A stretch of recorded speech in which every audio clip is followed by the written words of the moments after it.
பார் எங்க வண்ணம் கருப்பு செவப்பு சா எங்க கதை அகர முதல தொட்டு தாடி கிளம்ப பிளட் உதிச்சது உதய சூரியன் பார் ஆட்டம் பூட்ட கொட்டிய புட்டிச்சதால் மாறமாட்டோம் வெளிச்சம் கிடைச்சதா எங்க கதை அகர முதல தொட்டு அறிஞர் அண்ணா பிளட் அகர முதல தொட்டு தலைவர் கலைஞர் பிளட் அகர முதல தொட்டு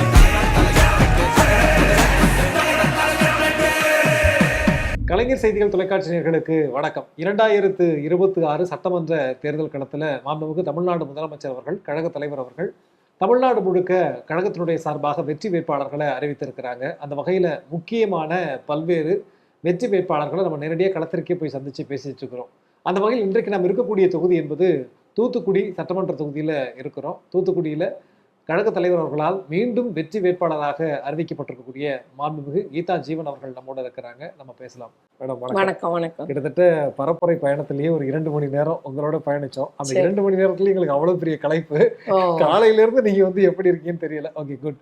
எப்படி இருக்கு மேம் ஃபீல்டு? ஒவ்வொரு முறை மக்களை சந்திக்கிறீங்க, இந்த மாதிரி எப்படி இருக்கு மேம்? நான் ஒவ்வொரு ஏரியா போகும்போது ஒரு பெண்கள் ஆரவாரமாக வெளியே வந்து கை காமிச்சு நமக்கு ஆதரவு காமிக்கிறது நல்லா ஒரு எழுச்சியாக இருக்குது. நமக்கு மனசுக்கு மகிழ்ச்சியாக இருக்குது. உறுதியாக நம்ம வெற்றி உறுதி அப்படின்றது நமக்கு தோணுது. அந்த அளவுக்கு பெண்களுடைய ஆதரவு இருக்குது. அந்த வீட்டில் இருந்து பெண்ணோ ஆணோ வெளியே வந்து நமக்கு ஒரு கையாட்டி ஒரு ஆதரவு காமிக்கிறது வந்து நமக்கு மகிழ்ச்சியாக இருக்குது. அதனால் வெற்றி வாய்ப்பு பிரகாசமாக இருக்குது. நிச்சயமாக நம்முடைய முதலமைச்சர் அவர்கள் மீண்டும் முதலமைச்சராக நம்முடைய தளபதியார் பொறுப்பேற்பார் என்பதில் எந்த ஒரு ஐயப்பாடும் இல்லை. நிச்சயமா பெண்கள்லாம் வெளியில வந்து ஆதரவு தெரிவிக்கிறாங்க நீங்க சொல்றீங்க. அது என்ன காரணத்துல கிரவுண்ட்ல பார்க்க முடியுதா? என்ன திட்டத்தினால, என்ன செயல்பாடுகள்னால இவ்வளவு ஆதரவு பெருகி இருக்குதா நீங்க நினைக்கிறீங்க? இல்லை, நம்முடைய திட்டங்கள் மூலம்தான். நம்முடைய முதலமைச்சர் செய்த திட்டங்கள், அடிப்படை கட்டமைப்பு வசதிக்கு அதிக நிதி ஒதுக்கீடு செய்து இந்த ஆட்சியில் தாங்க. அது நகர்ப்புறமா இருக்கட்டும், மாநகரமா இருக்கட்டும், கிராமப்புறமா இருக்கட்டும், அவங்களுக்கு சாலைகள், தெருவிளக்குகள், பாலங்கள், மேம்பாலங்கள், சிறு பாலங்கள்னு குடிநீர் வசதிகள், குடிநீர் தொட்டிகள், நிறைய அடிப்படை கட்டமைப்பு வசதிக்கு நிதி ஒதுக்கினது முதலமைச்சருடைய ஆட்சின்னு சொல்லலாம். அதே மாதிரி தனிநபர் பலன் தரக்கூடிய திட்டங்கள், மகளிர் உரிமை தொகையாக இருக்கட்டும், புதுமை பெண்ணு, தமிழ் புதல்வன், காலை உணவு திட்டம், நான் முதல்வன், திறன் மேம்பாட்டு பயிற்சி, வெற்றி நிச்சயம், அன்பு கரங்கள், எல்லாமே வந்து ஒவ்வொரு தேவை உள்ள எல்லா நம்முடைய மக்களை, ஆண்களை, பெண்களை, இளைஞர்களை, இளம்பெண்கள் எல்லாம் பயன்தர்றாங்க. ஸோ அதனால மக்களிடையே ஒரு ஆதரவு நிலை இருக்கிறது.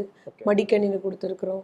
அந்த மாதிரி நிறைய திட்டங்கள் வந்து கலைஞர் கனவு இல்லம் இல்லையா, அறிவுசார் மையங்கள், இந்த மாதிரி நம்ம வந்து ஒரு உண்மையிலே நம்ம முதலமைச்சர் அவர்கள் வளர்ச்சிக்கு ஒரு புரட்சியே பண்ணியிருக்கான்னு சொல்லலாம். அந்த அளவுக்கு திட்டத்தை தந்திருக்கிறார். ஓகே மேம், நிச்சயமா அவ்வளவு திட்டங்கள் இருக்கு. அந்த அடிப்படையில முதலமைச்சருக்கு ஆதரவு இருக்குன்னு நீங்க சொல்றீங்க. ஒரு பக்கம் செய்தது, இப்போ தேர்தல் வாக்குறுதியில என்ன செய்ய போறோங்கிற விஷயங்கள் சொல்லியிருக்கிறாங்க. அது வந்து எந்த அளவுக்கு மக்கள்கிட்ட எடுபட்டு இருக்கு, நீங்க அதை எதெல்லாம் சொல்றீங்க? நம்ம இப்போ பெண்கள் நம்ம பார்க்கும்போது மகளிர் உரிமை தொகை அடுத்து 2000 உயர்த்துவாங்கன்றது நல்ல வரவேற்பட்டிருக்கு. 8000 ரூபா கூப்பன் நல்ல வரவேற்பட்டிருக்கு. சொல்லும் போதே பெண்களுடைய முகத்துல ஒரு பளிச்சுன்னு ஒரு ஆதரவு சிரிப்பு சிரிக்கிறாங்க. அது நல்ல ஆதரவு பெற்ற நிலையில இருக்குது. அது மாதிரி நம்முடைய முதியோர் உதவித்தொகை, அமைப்பு சாரா நலவாரிய உதவித்தொகை, மாற்றுத்திறனாளி உதவித்தொகை எல்லாம் உயர்த்துவோம்னு சொல்றது வரவேற்பட்டிருக்குது. அதுபோல் நம்ம தொழில் நிறுவனங்கள் தொடங்கி இளைஞர்களுக்கு வேலை வாய்ப்பு தருவோம்னு சொல்லியிருக்கோம். கிராமத்தில் இன்னும் கலைஞர் வீடு இல்லாதவங்களுக்கு கலைஞர் கனவு இல்லை வேணும்னு இருக்கோம். அது எல்லாமே வரவேற்பு தரக்கூடிய ஒரு திட்டமாக தான் இருக்குது. அது மாதிரி முதல்வர் படைப்பகம் எல்லா தொகுதியும் கொண்டு வருவேன் இருக்காரு. அதெல்லாம் வந்து நம்ம இளைஞர்களுக்கு இன்னும் தகுதியானவர்களாக பயிற்சி கொடுக்குற ஒரு அது முன்னெடுப்பு. சென்னையில் மட்டும் இருக்கிறது, இன்னைக்கு எல்லா தொகுதிக்கும் வருதுன்னா பெரிய ஒரு வரவேற்பெற்ற திட்டமாக இருக்குது. அது போக நாங்கள் நம்முடைய பகுதிக்கு ஏற்றார் தொகுதிக்கு ஏற்றார் சுற்றுச்சாலை வேணும், சரி, இணைப்பு சாலை வேணும், இன்ஃபர்மேஷன் சென்டர்ஸ் வைக்கணுன்றாங்க முக்கியமான இடங்கள்ல, சேவை மையங்கள் மாதிரி தகவல் சொல்கிற மாதிரி வைக்கணுன்றாங்க. கிரிக்கெட் மைதானம் ஒன்று எங்களுக்கு வேணுன்றாங்க இளைஞர்கள். போகிற இடம்லாம் இளைஞர்கள் மைதானம் கேட்காங்க, ஜிம்மு கேட்காங்க. ஸோ அது நம்ம வந்து தொகுதி ஃபுல்லாகவே வச்சு கொடுக்க வேண்டிய தேவை வருது.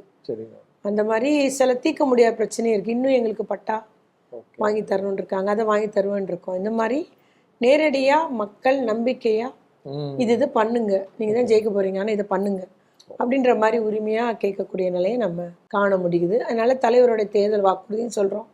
எங்கள் தொகுதிக்கு ஏற்ற மாதிரி அவங்களுடைய கோரிக்கையும் கட்டாயம் பண்ணி தர்றன்றதையும் சொல்கிறோம். சொல்லி வாக்கு சேகரிக்கும். அதை மக்கள் வந்து ஏற்றுக்கொண்டு நமக்கு வாக்களிக்க தயாராக இருக்கிறார். நிச்சயமா எதிர்பார்ப்பு இருக்கிற இடத்துல தானே கேட்க முடியும், செய்ய முடியும், செய்வாங்கன்ற நம்பிக்கை தானே கேட்கறாங்க. நிச்சயமா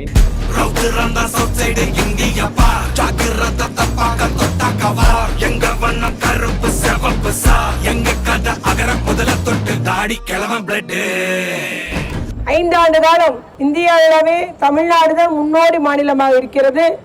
தமிழ்நாட்டில் பெண்களுடைய வளர்ச்சி, அவர்கள் தொழில் முனைவரானாலும் சரி, இல்லை அவருடைய தனிநபர் வருமானம் எல்லாமே அதிகரிச்சிருக்கு. பெண்கள் மட்டுமல்ல, ஒட்டுமொத்த தமிழ்நாட்டின் தனிநபர் வருமானம் அதிகரிச்சிருக்குது. வறுமை கோட்டு பட்டியலுடைய எண்ணிக்கை குறைஞ்சிருக்குது.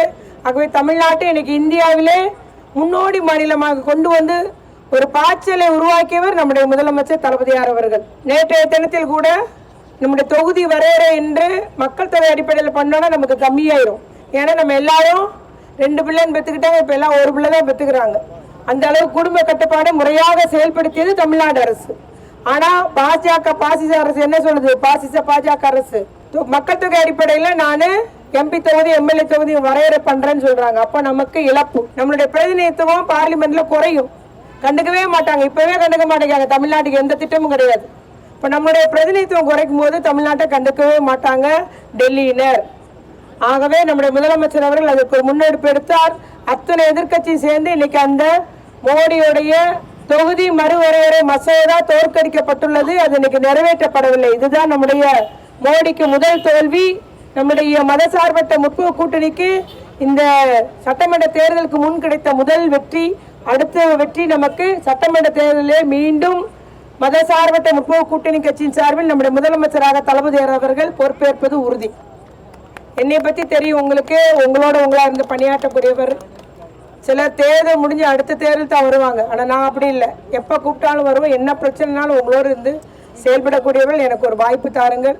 உதயசூரியன் வாக்களை தாருங்கள். மெஷினில் முதல் பட்டன்மா உதயசூரியன் வாக்களித்து வெற்றி பெற செய்யுங்கள் என்று உங்களை எல்லாம் அன்போடு பண்போடு கேட்டுக்கொள்கிறோம். மறவாதே உதயசூரியன். நன்றி. உதிச்சது உதய சூரியன் பார், ஆட்டம் போட்ட கொட்டிய புட்டிச்சதால் மாறமாட்டோம், வெளிச்சம் கிடைச்சதா. எங்க கதை அகர முதல தொட்டு அறிஞர் அண்ணா பிளட்டு, அகர முதல தொட்டு தலைவர் கலைஞர் பிளட்டு, அகர முதல தொட்டு. நீங்க இந்த 5 வருஷத்துல உங்க தொகுதியில செய்யப்பட்ட முக்கியமான பணிகள் லிஸ்ட் அவுட் பண்ண முடியுமா மேடம்? முக்கியமான பணின்னு சொன்னா நமக்கு மழைநீர் வடிகால். ஓகே. அநேக இடங்கள் அந்த பிரச்சனை இல்லாத நிலையை உருவாக்கியிருக்கோம். ஒரு பெரிய மழை வெள்ளம் வந்துச்சு, சின்ன மழை வந்தாலே வந்து பள்ளமான இடங்கள் எல்லாம் வந்து தண்ணி தேங்கி நின்றுட்டு ஒரு பிரச்சனை உருவாக்கிட்டு இருக்கோம் மக்களுக்கு. அந்த பிரச்சனையை தீர்த்திருக்கிறோம். இன்னும் 4 வார்டு இந்த பிரச்சனையை நம்ம சரி பண்ணணும். மழைநீர் வடிகால், பம்பிங் ஸ்டேஷன், பம்ப் ரூம்லாம் போட்டு சரி பண்ணணும். 15, 16, 17, 18 4 வார்டு. பெரிய 210 மின்மாற்றிகள் நம்ம வந்து புதிய மின்மாற்றிகள் அமைச்சிருக்கோம். பழைய மின்மாற்றிகளை நம்ம ரெனுவல் பண்ணியிருக்கோம். அந்த மாதிரி எங்கெல்லாம் குறைந்த மின்னழுத்தம் இருந்தாலும் தொகுதி ஃபுல்லாக 210 மின்மாற்றிகள் அமைச்சிருக்கோம். சரி. அதுக்கப்புறம் 13 நகர்நல மையங்கள், மக்கள் குடியிருப்பு பக்கத்திலே மருத்துவ சேவை கிடைக்கிற மாதிரி நகர்நல மையங்கள் தொடங்கி பெரிய ஒரு 136 கோடி மதிப்பீட்டில் பன்னோக்கு சிறப்பு மருத்துவமனை ஒன்று அமைக்கப்பட்டிருக்குது. அதே மாதிரி பார்த்தீங்கன்னா நம்மளுடைய விளையாட்டு பூங்காக்கள், விளையாட்டு அரங்கங்கள், அதுக்கு ஒரு 4 கோடி ரூபாய் ஒதுக்கீடு பண்ணி வேலை நடக்குது. மகளிர் பூங்காக்கள், மக்களுக்கு பொழுதுபோக்கு பூங்காக்கள், அந்த மாதிரி நிறைய இடங்கள்ல நம்ம அமைச்சு கொடுத்துருக்குறோம். நல்ல முறையில் குடிநீர் வசதி ஏற்பாடு பண்ணியிருக்கோம். 2008 மாநகராட்சி ஆட்சிக்கு ஆக்கியவர் அப்போதைய முதல்வர் கலைஞர். ஆனால் புறநகருக்கு குடிநீர் வசதின்றது வந்து சரி செய்யப்படலை. 10 வருஷமா அப்படி இருந்தது. இப்போ தளபதியோட ஆட்சியில் வந்து குடிநீர் வசதி எல்லா இடமும் நல்ல முறையில் தினமும் குடிநீர் வசதி வரக்கூடிய அளவுக்கு ஏற்பாடு பண்ணியிருக்கோம். Okay ma'am. அது ஒரு பெரிய வரவேற்பு பெற்ற திட்டம்னு சொல்லலாம். அதே மாதிரி பார்த்தீங்கன்னா நம்ம வந்து பாதாள சாக்கடை திட்டம் புறநகருக்கும் ஏற்பாடு பண்ணியிருக்கோம். மழைநீர் வடிகாலும் ஏற்பாடு பண்ணியிருக்கோம். இந்த மாதிரி அடிப்படை கட்டமைப்பு வசதி மட்டும் கிட்டத்தட்ட 800 கோடி ரூபாய்க்கு வேலை நடந்திருக்கு. எல்லாமே நல்ல வரவேற்பு பெற்ற திட்டம். மக்களே சொல்றாங்க நல்ல ஒரு டக்குன்னு ஒரு வளர்ச்சியா தெரியுது தூத்துக்குடி மாநகரம்னு சொல்லிட்டு. இங்க இருந்து திருவண்ணாமலைக்கு போயிருப்பாங்கல்ல பிள்ளைங்க, அவங்க வர்றவங்க சொல்றாங்க தூத்துக்குடியே மாறி போச்சு, நல்லா இருக்குன்னு. அந்த அளவுக்கு கட்டமைப்பு வசதிகள் நடைபெற்று. நிச்சயம் மேடம், நிறைய லிஸ்ட் அவுட் பண்ண முடியும். அதே மாதிரி இப்போ உங்களை எதிர்த்து களம் காண்றவர், ஏற்கனவே நீங்க வந்து அவரை எதிர்த்து களம் கண்டவர் தான். ஒரு முறை வெற்றி பிறகு நீங்க அவரை எதிர்த்து அது தோல்வி அப்படிங்கிற விஷயங்கள்லாம் இருக்கிறது. மீண்டும் அவரை களம் இருக்கிறாங்க. போட்டி வந்து எப்படி கடுமையா இருக்குமா? அவர் வந்து 10 வருஷமா வெளியே வரல. ஓகே. அது மழை நேரமா இருந்தாலும் சரி, ஸ்டெர்லைட் துப்பாக்கி சூடா இருந்தாலும் சரி, கொரோனாவா இருந்தாலும் சரி, வெளியே வரல. ஓகே. வீட்டிலே முடங்கி இருந்தவரை இப்போ கூப்பிட்டு கொண்டு எடப்பாடி விட்டுருக்காரு. அதனால அவர் 5 வருஷமா இருந்து அமைச்சராக இருந்தப்போ என்னென்ன பண்ணான்றது மக்களுக்கு தெரியும். சரி. அதனால நிச்சயமா நம்ம வந்து பேரறிஞர் அண்ணாவுடைய கூற்றுப்படி நம்முடைய முதலமைச்சர் நமக்கு கொடுக்குற அந்த அறிவுரைப்படி மக்களோட மக்களாக இருந்து செயல்பட்டு இருக்கோம். அதனால நிச்சயமா எனக்கு முன்னுரிமை கொடுப்பாங்க, மக்கள் என்னை தேர்ந்தெடுப்பார்கள் அப்படின்றது நான் உறுதியாக சொல்கிறேன். நிச்சயமா. 2 கேள்வியோட முடிச்சுக்கிறேன். அதாவது புதுசாக ஃபீல்டுக்கு வந்து சில பேர் வந்திருக்கிறாங்க, பெரிய கூட்டத்தெல்லாம் தூத்துக்குடியில் கூட்டி காமிச்சாங்க அப்படிங்கிற செய்திகள்லாம் வருது. அதனால வந்து ஏதாவது பாதிப்பு இருக்குமா அப்படிங்கிற கேள்வி வைக்க வேண்டியது இருக்கேன். இல்லை, புதுசாக வந்தவங்களால வந்து அந்த அளவுக்கு ஒன்றும் பாதிப்பு இருக்காது. அவருடைய பங்கு அவங்க ஓட்டு வாங்குவாங்க. அவங்களுடைய ரசிகர்கள் ஓட்டு இருக்கு இல்லையா, அந்த ரசிகர்கள் ஓட்டை வாங்குவாங்க, அவ்வளோதான். இப்போ தூத்துக்குடியில் கூட்டப்பட்ட கூட்டம் வந்து தூத்துக்குடி தொகுதி மக்கள் கிடையாது. தூத்துக்குடியில் உள்ள 6 தொகுதி, திருநெல்வேலி, கன்னியாகுமரி, ராமநாதபுரம், எல்லா இடங்கள்ல இருந்தும் அந்த இடத்துல அன்னைக்கு வந்திருந்தாங்க. அதனால எங்க தூத்துக்குடி தொகுதி மக்கள்ன்றது இல்லை, அப்படி ஒரு வெளிப்படுத்தப்படுது. ஆனா உண்மை அது இல்லை. ஓகே, நிச்சயம் மேடம். நீங்க வந்து தேர்தல் வாக்குறுதி நிறைய சொல்லி வாக்கு சேகரிக்க சொல்றீங்க. நீங்களுக்கு சொல்றது மாதிரி எடப்பாடி பழனிசாமி ஃப்ரிட்ஜ் எல்லாம் கொடுப்பேன்னு சொல்லியிருக்கிறாரு. இப்போ அதெல்லாம் அவங்க சொல்லும்போது மக்கள் மகிழ்ச்சியில் நீங்க சொல்ற மாதிரி திடீர்னு புண்ணகெல்லாம் வரலையா? ஏன்னா மக்கள் வந்து நம்புறாங்க. இல்லை, நம்ம சொல்லும் போதுதான் நம்ம மக்களை வந்து நோட் பண்ண முடியும். செய்வாங்கன்ற நம்பிக்கை இருக்குல்ல. ஓகே. மகளிர் உரிமை தொகை கொடுத்துருக்குறோம், எல்லாம் செஞ்சிருக்கிறோம். அதனால மக்களுக்கு நம்பிக்கை இருக்கு, இவங்க செய்வாங்கன்றது நம்ம மேல நம்பிக்கை இருக்கு. அதனால திராவிட முன்னேற்ற கழக கூட்டணிக்கு தான் மக்கள் உறுதியாக வாக்களிப்பார். நிச்சயமா. நீங்க மாவட்ட செயலாளரும் கூட, உங்களுடைய ஆளுகைக்கு உட்பட்ட பகுதிகளில் எத்தனை தொகுதிகள் வருது, அதெல்லாம் நாங்க வெற்றி எதிர்பார்க்கலாமா? 3 தொகுதி வருதுங்க. அதுல 3 தொகுதி உறுதியா நாங்க வந்து வெற்றி பெற்று நம்முடைய தளபதியார் காலடி சமர்ப்பிப்போம். அந்த அளவுக்கு கடுமையான வேலை பணி நடைபெற்று வருகிறது. நிச்சயம் மேடம். வாய்ஸ் நல்லா இருக்குங்க, கொஞ்சம் வாய்ஸ் இதுவும் ஆயிருக்கேன். இல்ல, இது வந்து மைக்ல ரொம்ப நேரம் பேசிட்டே இருந்து கொஞ்சம் தொண்டை ஒரு மாதிரி ஆயிடுச்சு. நீ இறுதி நாள் பிரச்சாரத்துக்காக கொஞ்சம் ரெஸ்ட் கொடுக்கணும்னு இருக்கும். அதனால என்ன தொந்தரவு பண்ணாதான் மறைமுகமா சொல்ற மாதிரி. நிச்சயம் மேடம். அதாவது கீதா ஜீவன் ஆகிய நான் அப்படின்னு நீங்க சொல்றதுக்குள்ள தொண்டை சரியாயிரும் நாங்க நினைக்கிறோம். முன்கூட்டியே வாழ்த்துக்கள். நன்றி. உதிச்சது உதய சூரியன் பார், ஆட்டம் போட்ட கொட்டிய புதிச்சதா